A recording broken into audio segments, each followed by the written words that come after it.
네, 문재인 대통령은 G20 정상회의 공식 환영식을 시작으로 본격적인 다자 정상 외교에 돌입했습니다.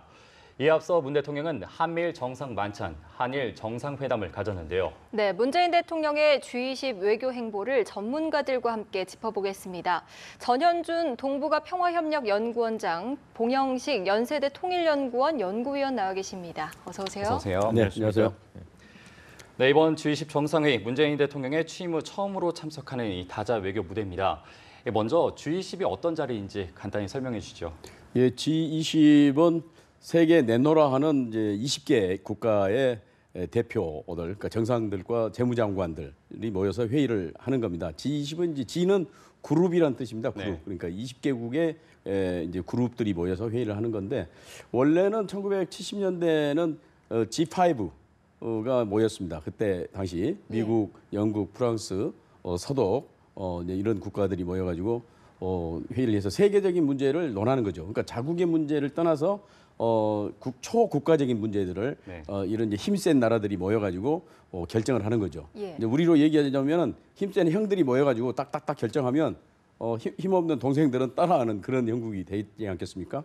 근데 이제 세계사적으로 냉전이 이제 청산이 되고 네. 여러 나라들이 이제 우죽순처럼 경제 대국이 돼가기 시작했지 않습니까? 대표적으로 중국이 이제 일어서기 시작했고 우리나라도 대표적인 국가 중에 하나고 뭐 이탈리아라든가 아르헨티나라든가 브라질이라든가 인도라든가 이런 이제 여러 나라들이 쭉쭉쭉 커오는 그런 과정 속에서 우리는 뭐냐? 너희들 말대로만 우리는 따라하는 거냐? 우리도 한 목소리 내자. 네. 그래서 사람들이 이제 그 국가들이 점점 들어오기 시작했습니다. 그래서 G8, 뭐 G7, 예. G 뭐 12 그러다 보니까 지금 20개 국가까지 들어온 거죠. 그래서 이 나라들이 모여가지고 특히 경제 문제, 에너지 문제라든가 환경이라든가 기후, 그다음에 이제 테러리즘, 그러니까 단일 국가 문제로 한정되지 않는 초국가적인 그런 문제들을 관련 당사자들이 다 모여가지고 예. 토론을 하고 어떤 결정을 내리고 거기서 따르는 건데 네. 물론 뭐 이것이 어떤 강압적인 뭐 조폭이 하는 것처럼 그런 강압적인 건 아니고 여기에서 논의된 것들을 가능하면 수행하는 걸로 서로 인식을 공유하고 예를 들면 기후협약 같은 것은 대표적으로 트럼프 대통령이 지금 나는 기후협약 안 해고 빠져나와 버렸지 않습니까? 예. 뭐 그러듯이 꼭 강대국이라고 그래서 그런 세계적 차원의 문제들을 다 동의하고 합의하고 그런 건 아닙니다만은 어떻든 그런 논의를 통해서 모든 국가들이 인식을 공유하고 공동으로 문제를 해 나가자고 하는 취지에서 만들어진 겁니다. 네, 그렇군요. 이 G20 정상회담의 제1세션은 글로벌 성장과 무역을 주제로 한다고 하는데 여기에서 문재인 대통령이 선도 발언을 합니다. 이 선도 발언을 한다는 게 어떤 의미인가요? 그 세션에 이제 G20 참가는 이제 그 참가자들이 모인 데서 이제 기조 연설을 하시는 거죠. 예. 그래서 그 주제에 맞는 국정 철학이라든지 세계관을 이제 피력하시는 겁니다. 문재인 대통령께서는 경제 문제에 대해서는 지속 가능하고 균형 잡힌 포용 성장을 계속 주창해 오셨고 특히 이제 사람이 중심이 돼야 된다. 사람이 중심이 된 경제 정책의 패러다임 전환이 필요하다는 이야기를 계속 해오셨는데 그것을 이제 국내 차원이나 세계 무대에서도 이제 잘 설명을 하신다고 하시는 것이죠. 예, 그렇군요. 네, 문재인 대통령 선도 발언이 이제 곧 시작이 되는데요. 어떤 메시지를 내놓을 것으로 보십니까? 기억하시겠습니다만 이제 네. 한미 정상회담이 끝나고 기자들하고 이제 공동 발표 시간에 문 대통령께서 인상적인 발언을 하셨습니다. 그 미국 대학생 그 원비어 사망에 대한 조의를 표시하시면서 나는 평생 인권 변호사였고 국가의 가장 중요한 책무는 개개인 사람 한 사람의 생명과 안전을 보호하는 것이라고 생각한다 말씀하셨죠. 그러니까 사람이 중심이 되는 사람이 가장 중요시 되는 그런 국정을 피겠고 외교 안보 정책에도 그것을 반영하겠다고 말씀하셨는데 이번 선도 발언이 비록 정치라든지 안보 분야는 아니고 경제 분야지만 다시 사람이 중심이 되는 그런 경제 패러다임을 주창하는데 한국이 앞장서겠다. 예. 그런 말씀을 하시면서 관련 국가들의 협조, 해결을 촉구할 것으로 보입니다. 네. 네.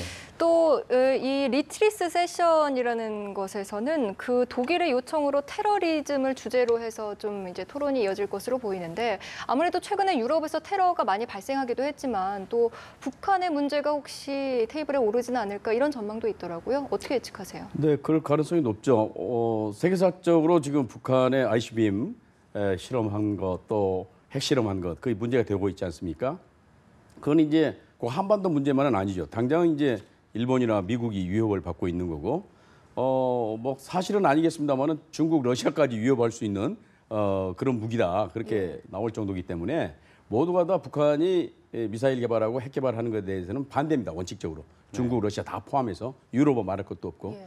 따라서 이런 세계적인 관심사이고 이 문제를 해결하기 위해서는 어느 한 국가뿐만 아니라 다자간 외교를 통해서 문제를 해결해야 한다는 뜻에서 아마 이 문제가 이슈로 등장할 가능성이 높고 그 주도는 역시 당사국인 우리가 그러니까 문재인 대통령께서 제기하지 않을까 그렇게 싶습니다. 다만 이제 이 문제가 말씀하신 대로 G20이라고 하는 것이 주로 이제 경제 문제라든가 환경, 기후 문제이기 때문에 정말 아주 본격적으로 거기에서 토론이 돼서 어떤 문제점을 찾아내고 해결 방안을 모색할 건가? 그건 좀 아닌 것 같습니다. 그래서 메르켈 독일 총리도 우리가 이제 적극적으로 요청을 해서 이번에 의장성명이라든가 공동성명에서 이걸 집어넣자.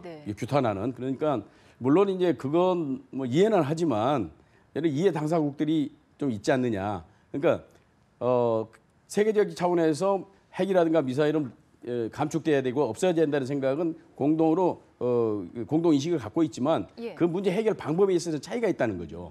그러니까 특히 중국, 러시아는 지금 대화를 통해서 문제를 해결해야 한다고 주장하지 않습니까?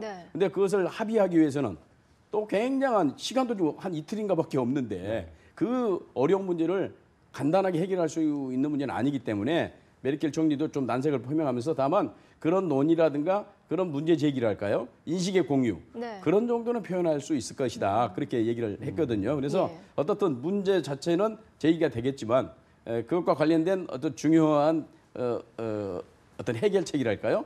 그런 것들은 나오기는 좀 쉽지 않겠다. 그런 생각입니다. 맞습니다. 어제 안겔라 메르켈 총리를 만났을 때 문재인 대통령이 그 북핵 해결에 대해서 좀 공동 성명을 내면 안 되냐 이런 것을 좀 공동 선언문에 포함되면 좋겠다는 의견을 피력하셨는데 메르켈 총리가 이제 전 원장님께서 말씀하신 대로 아무래도 그 모든 참여 국가들의 이제 공동된 합의를 이끌어내는 것은 힘들지 않을까. 그러나 노력해 보겠다 이런 식으로 마무리를 지셨죠. 그럼 좀 어려울 거라 보시나요?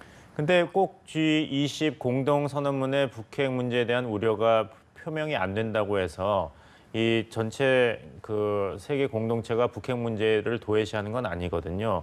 이번 G20 그 정상회담의 주제가 상호 연계된 세계 구축입니다. 상호 연계된 세계를 구축하는 데 비단 자유무역 정책이라든지 기후변화에 대한 공동 대응뿐만 아니라 핵무기 위협이라는 공동의 위협에 대해서도 적극적으로 대응을 해야겠죠.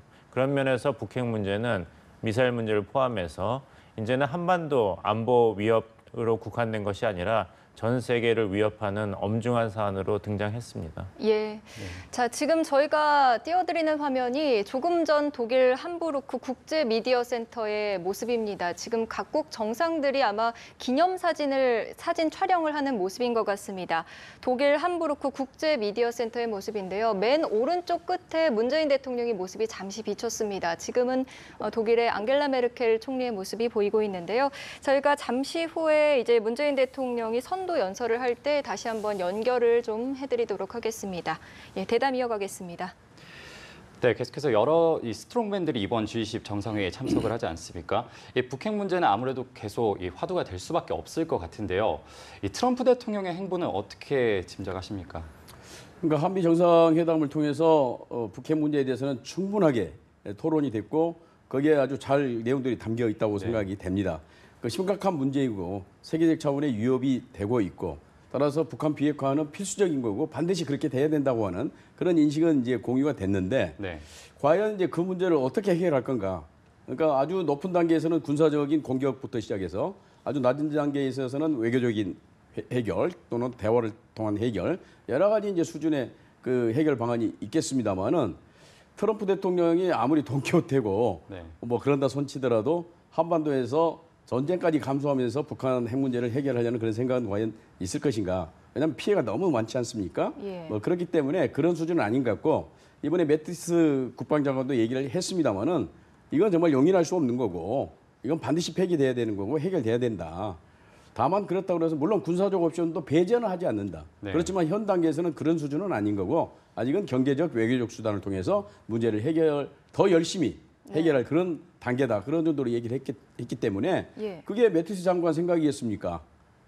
당연히 트럼프 대통령의 생각이지 않겠습니까? 대통령이죠. 예. 그래서 네. 아직까지는 군사적인 그러한 행동까지는 들어가기는 쉽지 않을 것 같고 그건 이제 또 뭐 러시아와 중국과의 문제도 있고 또 우리 남한의 안보 문제도 있지 않습니까? 따라서 할 수 있는 한 최대한 경제적인 압박을 통해서 북한이 항복하고 나오도록 또는 회담 테이블로 나오도록 그런 압박 작전을 펴고 있는 거고 뭐 그런 측면에서 세컨더리 보이콧이라고 하는 네. 굉장히 큰 센 조치거든요. 예. 그래서 단동은행에 대해서 세컨더리 보이콧을 시작을 했고 미국 내에서도 지금 일부 은행들이 북한 핵 문제와 관련된 그러한 어떤 거래랄까요? 했다는 그러니까 북한 핵 문제와 관련된 뭐 외국의 은행들이 기업들이겠죠. 그런 기업과 미국의 은행들이 거래한 것이 드러나 가지고 거기도 지금 제재 조치를 하겠다고 하는 나선 그런 상황이거든요. 그렇기 때문에 현재로서는 어떻든 할 수 있는 한 외교적 경제적 압박을 계속하는 그런 방향으로 트럼프 대통령이 나갈 것 같습니다. 예. 네, 저도 두 가지를 이제 위원장님께서 말씀하신 데 첨언을 하자면 매티스 국방장관이 이런 얘기를 했습니다. 주 유엔 미국 대사인 니키 헤일리가 네. 미국은 여러 가지 옵션을 취할 것이고 막강한 군사력도 사용을 배제하지 않는다 이런 얘기를 해서 그러면은 트럼프 행정부가 북한에 대해서 군사 옵션을 행사하는 것이 아닌가 이런 추측이 나왔죠. 네. 근데 매티스 국방장관이 그것을 언급하면서 미국의 국방력이 막강하다는 것이 군사 옵션을 당장 실행한다는 것을 의미하는 것은 아니다. 이렇게 한 박자를 죽였죠. 그리고 두 번째는 트럼프 대통령이 이번 G20 정상회담 기간 동안에 그러면 중국에 대한 희망은 포기한 것이냐 이렇게 했을 때 중국이 더 큰 역할을 할 것이라는 것에서 나는 절대 포기하지 않는다 이렇게 대답을 했습니다. 예. 그러니까 아직까지는 중국에 대해서 더 강한 대북 제재에 참여하라는 압박 구도가 유지되고 있는 것으로 봐야지 타당할 것입니다. 네. 네, 추가적으로 한 가지 더 짚어보도록 하겠습니다. 이 한중 정상회담에서 이 문재인 대통령이 이 북핵 문제에 대해서 협조를 해달라고 했는데 이 시진핑 주석은 이 북한과 중국은 혈맹 관계다라고 말을 했단 말이죠. 그렇기 때문에 이 추가 제재에 대해서는 이 대승적 차원에서 동의를 한 것으로 보이는데 어느 정도까지 중국이 제재를 들어갈까요? 시진핑 주석의 대답은 사실 굉장히 냉정하고 쌀쌀맞은 그 반응이었죠. 예. 네. 혈맹이라는 표현까지 썼으니까요. 한국과 미국이 북한에 대해서 그렇게 나올 것이면은 중국도 북한을 지키겠다 이런 입장 표현을 했고 네. ICBM 실험을 했을 때 그 G20 정상회담이 시작하기 전에 푸틴 대통령과 공동으로 북의 그런 ICBM 실험을 비판하면서도 결국에 가서는 대화와 외교로 풀어야 된다. 이런 종전의 입장을 계속 고수했습니다. 중국이 사드 배치 문제라든지 남북한 관계에서 큰 입장 변화를 곧 보일 것이라고 기대하기는 사실 어려울 것 같습니다. 굉장히 냉랭하고 어려운 그 한중 관계가 당분간에 지속되지 않을까 이렇게 생각해 봅니다. 예. 자, 저희가 지금 독일 현지 화면 띄워드리고 있습니다. 독일 함부르크 국제미디어센터의 모습인데요. 이제 G20 정상회의 제1세션에서 잠시 후 문재인 대통령이 선도 연설을 할 예정입니다. 이 선도 연설에서는 새 정부의 경제 정책을 제시할 것으로 예상이 되고 있습니다. 제1세션은 글로벌 성장과 무역을 화두로 하는 세션이고요. 청와대 관계자에 따르면 새 정부의 경제 정책을 G20 정상 앞에서 직접 설명하기 위해서 문 대통령이 선도 발언에 나서게 됐다고 말했습니다. 저희가 선도 발언이 시작되는 대로 다시 연결해 드리도록 하겠습니다. 자, 대담 이어가겠습니다. 이 북한의 ICBM 발사 이후에 아무래도 그 한반도 주변 정세가 한미일 대 북중로의 구도로 흘러가는 것 아니냐 이런 이야기 나오고 있거든요. 어떻게 보십니까? 예, 그 얘기는 지금 나온 게 아니고 예. 오래 전부터 사실은 또 그런 게 나왔습니다. 네. 그러니까 네. 전통적으로 그러니까 냉전 시대에는 사실 북한과 중국 소련이었죠. 그때 망하기 전에 이게 이제 한 편이 되고 우리와 일본과 미국이 한 편이 된 그런 구도로 이제 갔습니다. 소위 그래서 남방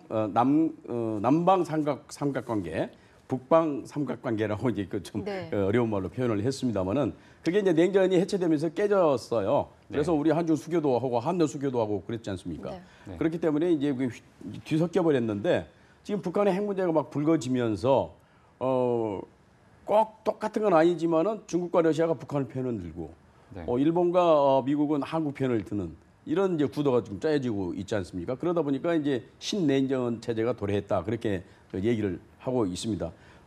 말씀대로 이제 엊그제 중국과 러시아의 그 정상이 만나서 회담을 하고 그 결과가 나온 게 우리 봉 박사님이 얘기한 대로 네. 완전히 북한 편을 든 거 아니겠습니까? 네. 네, 그렇죠. 핵 문제는 문제가 있고 비핵화는 돼야 된다. 네. 그러나 그 해결한다고 하는 것은 대화와 협상을 통해서 문제를 해결해야지 다른 뭐 군사적 옵션이라든가 강압이라든가 제재 일변도가 돼서는 안 된다. 그렇게 얘기를 한 거 아닙니까? 예. 네. 근데 우리는 우리는 약간 좀 다르죠. 제재와 협상을 계속 해야 된다는 그런 입장이고 사실은 트럼프 대통령이 동의는 했습니다만 내심으로는 제재는 더 세게 해야 된다는 그런 입장이 지금 예. 미국은 갖고 있는 거고 어떻든 간에 이제 앞으로 북한 핵 문제를 해결함에 있어서 대단히 쉽지 않을 것 같습니다. 네. 이번에 유엔 안보리 그 의장성명 내는 데 있어서도 실패했던 게 러시아가 반대를 했습니다. 네. 제재를 하는 것에 대해서 제재 일변도로 성명을 내는 것에 대해서 반대를 하는 바람에 무산됐지 않습니까? 그러면 이건 이제 국제 정치에서 러시아의 목소리가 커지고 중국이 미국과 그 싸우는 어떻게 보면 대결하는 G2가 대결하는 그런 상황 속에서 밀리지 않겠다는 단지 북한 핵 문제뿐만 아니라 이 문제를 고리로 해서 미국과 중국이 지금 패권 싸움을 하고 있는 거예요. 예. 여기서 밀리면 만약에 북한 문제에 있어서 중국의 어떤 힘이 밀리게 되면 네. 통째로 전체적으로 세계적 차원에서 미국으로부터 중국이 밀리는 이런 형국이 된다고 하는 그런 생각까지 하고 있는 거거든요. 우리는 사실 한반도 안보 문제로 국한돼서 생각하지만 네. 이 사람들은 세계를 누가 먹느냐 이런 싸움을 하고 있는 상황 속에서 지금 북한 핵 문제를 바라보고 있기 때문에 전혀 지금 차원이 다르거든요. 예. 이렇게 되면은 이 문제는 해결하기 힘듭니다. 그러면 그럴수록 김정은이는 더 규고만장하는 거고 봐라 내 문제로 인해서 이게 세계가 다 지금 예. 스트롱맨들이 다 여기에 개입되고 있는 거고 난 거기에서 최대한 이익을 추리겠다 이런 식으로 지금 가고 있는 거 아니에요. 네. 그렇기 때문에 이 강대국들이 이러면 안 됩니다. 이러시면 안 됩니다. 진짜 네. 힘을 합쳐서 안 되는 건 안 되는 거고 되는 건 되는 거다. 이렇게 어떤 기준이랄까요? 뭔가 좀 이렇게 그 세계 질서를 이렇게 좀 기분 좋게 딱 이렇게 클리어 커트하게 이렇게 명쾌하게 해결해 줘야 되는데 네. 네. 이게 이해관계에 따라서 다 달라져요. 그렇기 때문에 사실 파키스탄도 지금 핵 보유국이 됐지 않습니까? 그 독재 국가가 또 사실은 그건 사실은 미국 책임도 있어요. 미국이 어떻게 보면 파키스탄 핵을 용인하는 그런 상황이 돼버리기 때문에 북한 측에서도 우리도 사실상 핵 보유국이 됐다. 그래서 북미 관계만 개선이 되면 우리도 핵 인정받을 수 있다. 그래서 북미 관계에 또 매달리는 거 아닙니까? 예. 네. 그래서 아주 복잡다단한 남마처럼 꼬이는 이런 상황이 지금 전개되고 있는 거예요. 네. 그렇군요. 이 중국과 한국과의 관계도 계속해서 이렇게 입장이 달라지고 있습니다. 어제 한중 정상회담에서 이 문재인 대통령은 이 북핵 문제를 같이 해결해달라 이렇게 나오고 있고 시진핑 주석은 그것은 남북 관계의 문제가 아니라 북한과 그렇죠. 미국의 문제다. 그러니 우리가 관여할 수가 없는 문제라고 선을 그었고 그러면서도 한편에서는 이 사드 보복에 대해서 좀 해제를 해달라고 하니까 시진핑 주석은 우리 국민의 우려와 이런 염려 섞인 것을 고려 안 할 수 없다 하면서 한 치 앞도 양보하지 않는 모습을 보여줬는데요. 이 중국의 입장은 앞으로 어떻게 될 거라 보십니까? 그러니까 중국은 뭐 계속 우리를 괴롭히고 압박하겠죠. 네. 우리는 이제 사드 문제에 대해서 미국과 관련해서 참 명쾌하게 잘 해결됐습니다. 미국과는. 네. 그러면 이제 상대적으로 중국이 가만히 있지 않겠죠. 뭐냐?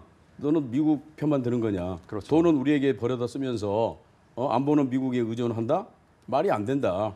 네. 그렇다면 우리에게서 약 한 500억 달러 정도 매년 이익 보고 있는데 그에 상응한 만큼 너희들도 우리를 대우를 해달라. 그건 뭐냐? 사드 그거 배치하지 말라. 그거 아닙니까? 네. 만약 그렇게 하면 좋아. 너희들이 우리에게 그 벌어간 돈이 500억 달러씩 매년 이제 안 갈 거야. 점점 줄어들 거야. 그런 식으로 지금 압박을 가하는 거 아니겠습니까?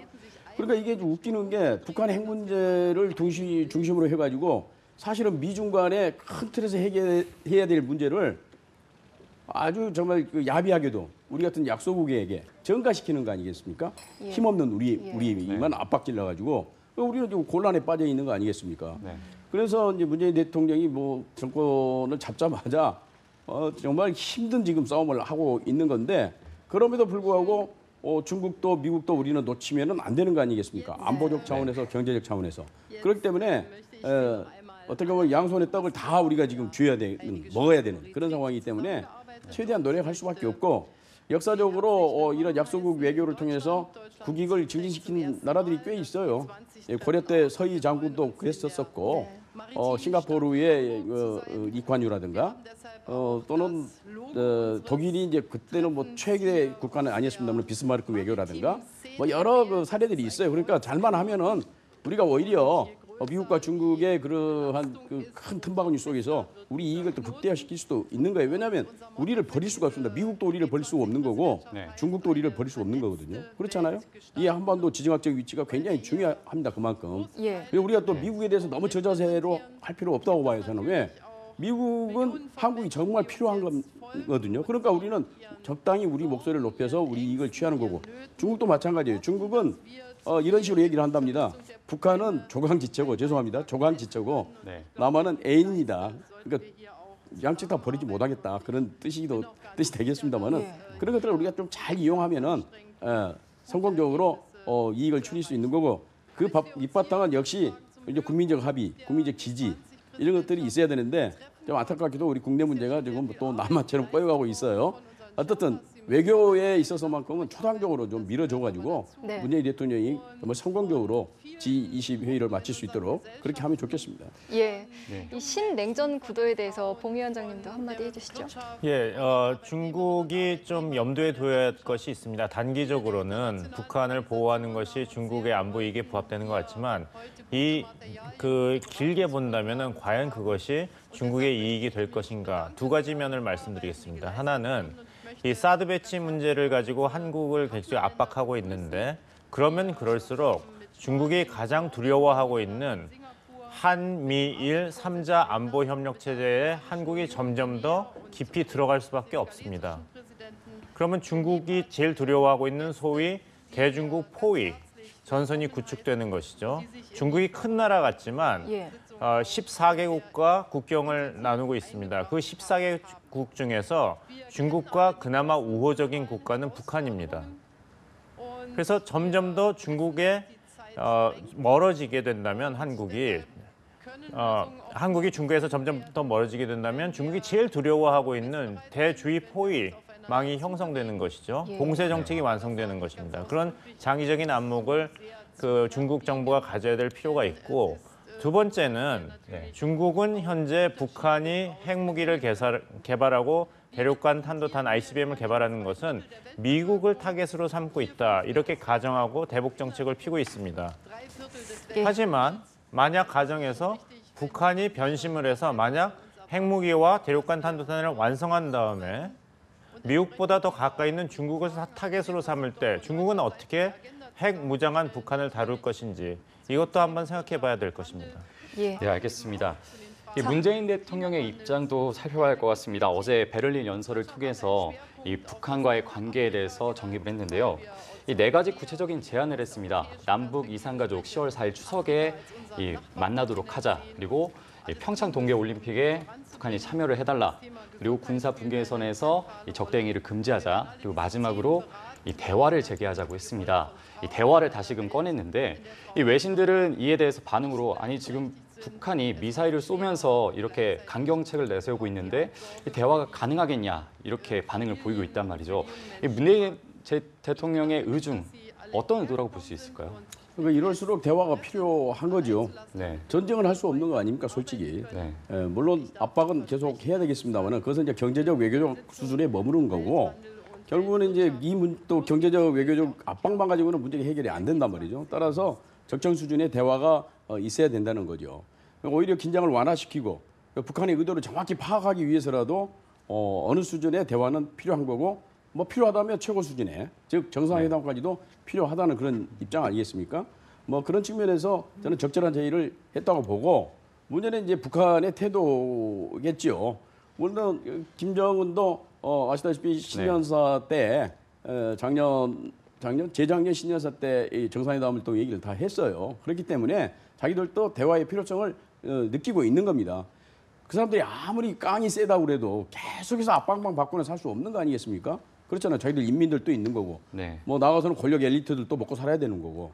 그런 측면에서 보면 역시 남북 대화는 북미 대화로 가는 하나의 징검다리가 될 수도 있는 거 아니겠습니까? 그렇기 때문에 지금 고민은 하고 있을 걸로 봅니다. 이걸 그냥 걷어차버릴 건지 아니면 적정 수준에서 대화를 하고 긴장을 완화시키고 북미 대화로 가는 하나의 징검다리로 삼을 건지 여러 가지 전략적인 사고를 할 걸로 봅니다만은 어떻든 기본적으로 우리가 이번에 구상 뭐 제의 이런 것들이 물론 이제 북한의 ICBM 실험으로 말미암아서 좀 퇴색되기는 했습니다만은 기본적인 원칙은 제재와 대화를 병행해야 된다고 하는 문재인 대통령 또는 문재인 정부의 어떤 그런 전략적인 구상이 이번에 그대로 나타났다 그렇게 이제 보는 거고 사실 우리로서는 대화 기조를 유지하는 게 여러 가지로 저는 필요하다고 봅니다. 물론 주변 국가들은 생각이 달리겠습니다만은 우리는 당장 어떤 충돌이 생기게 되면 피해를 보는 게 우리 민간인이고 우리 군인이고 그렇지 않습니까? 네. 그렇다면 이 분단을 평화적으로 관리하고 유지해야 될 필요가 있는 겁니다. 대통령은 국민의 생명과 재산을 보호해야 되기 때문에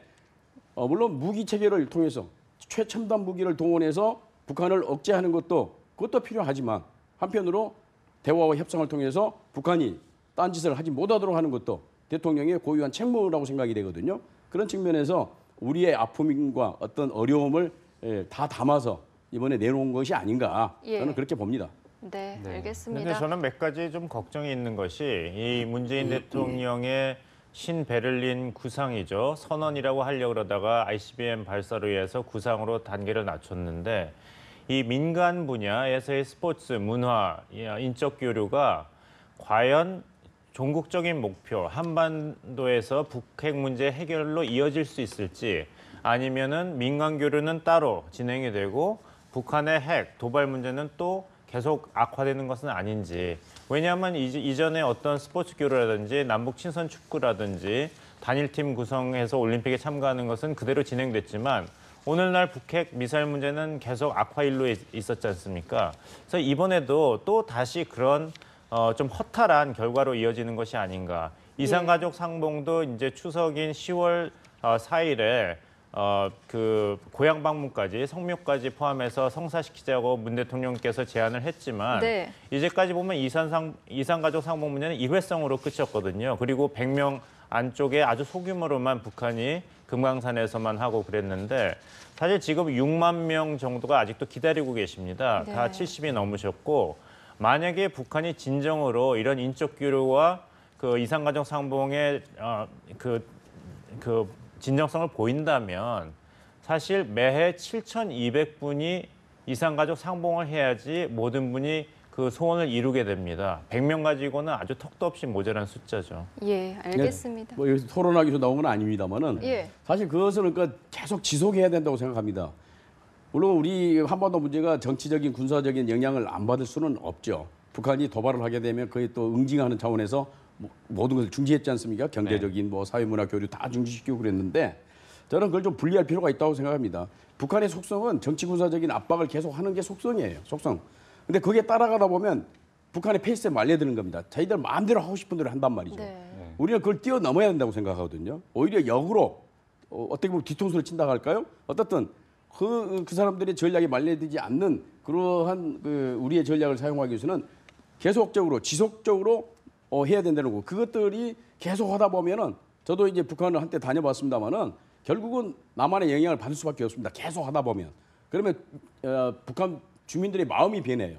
민심이 변하게 되고 그렇다면 그것이 나중에 확장이 되다 보면은 결국은 내파적인 어떤 소위 말하는 폭동이랄까요?